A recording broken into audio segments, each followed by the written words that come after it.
தென்கிழக்கு அரபிக்கடலில் மையம் கொண்டுள்ள ஆழ்ந்த காற்றழுத்த தாழ்வு பகுதி தாழ்வு மண்டலமாக வலுப்பெறும் என்றும் வரும் 21ஆம் தேதி வங்கக்கடலில் காற்றழுத்த தாழ்வு பகுதி உருவாகும் எனவும் வானிலை ஆய்வு மையம் அறிவித்துள்ளது. தமிழகத்தில் இன்று அநேக இடங்களில் மிதமான மழை பெய்யக்கூடும் என கணிக்கப்பட்டுள்ளது.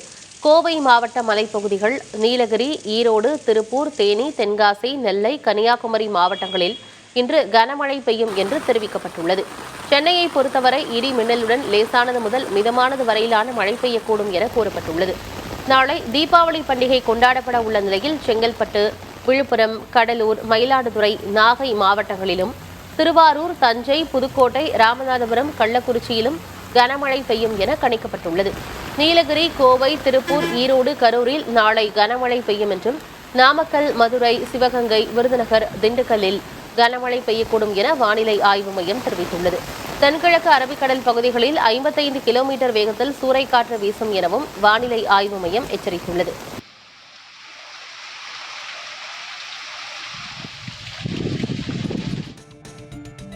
தென்காசி, தேனி மாவட்டங்களில் பெய்த கனமழையால் குளிர்ச்சியான சூழல் நிலவியது. தென்காசி மாவட்டம் வாசுதேவன் நல்லூரில் 2வது நாளாக நேற்று கனமழை பெய்தது.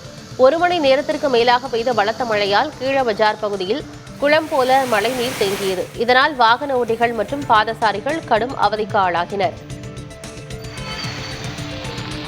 தேனி மற்றும் சுற்றுவட்டார பகுதிகளில் கனமழையால் சாலைகளில் மழைநீர் பெருக்கெடுத்து ஓடியது.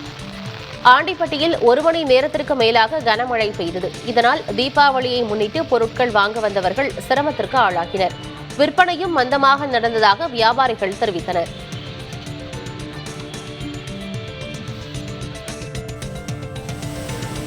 தென்காசி மாவட்டம் குற்றாலம் அருவிகளில் காட்டாற்று வெள்ளம் சற்று குறைந்தது. வெள்ளத்தால் 5 அருவி 2 அருவியாக செந்நிறத்தில் காட்சியளித்த நிலையில் பிறகு நீர்வரத்து சற்று குறைந்து 5 அருவிகளாக வெள்ளியை உருக்கிவிட்டது போல காட்சியளித்தது. வெள்ளப்பெருக்கு காரணமாக 3வது நாளாக அனைத்து அருவிகளிலும் சுற்றுலா பயணிகள் குளிக்க தடை விதிக்கப்பட்டது. தொடர் விடுமுறை காலத்தில் தடை விதிக்கப்பட்டதால் சுற்றுலா பயணிகள் ஏமாற்றமடைந்தனர்.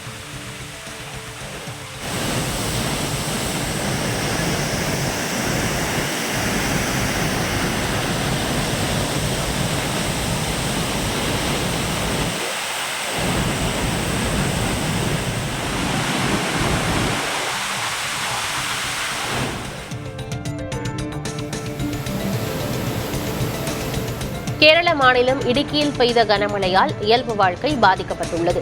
அங்குள்ள கூட்டாற்றில் வெள்ளப்பெருக்கு ஏற்பட்டுள்ளதால் தாழ்வான பகுதிகளில் உள்ள வீடுகளை தண்ணீர் சூழ்ந்துள்ளது. மாடிகளில் தஞ்சமடைந்தவர்களை தீயணைப்புத் துறையினர் மற்றும் மீட்புப் படை வீரர்கள் பத்திரமாக மீட்டனர். கனமழையால் பல்வேறு சாலைகளும் வெள்ளத்தில் மூழ்கியுள்ளன.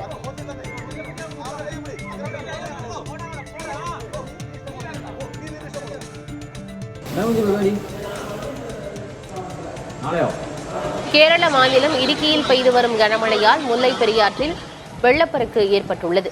அணையிலிருந்து வினாடிக்கு 7000 கன அடிக்கு மேல் தண்ணீர் திறந்துவிடப்பட்டுள்ளதால் வெள்ளம் கரைபுரண்டு ஓடுகிறது. தாழ்வான பகுதிகளில் வசிக்கும் மக்கள் பாதுகாப்பான இடங்களுக்கு செல்ல அறிவுறுத்தப்பட்டுள்ளது.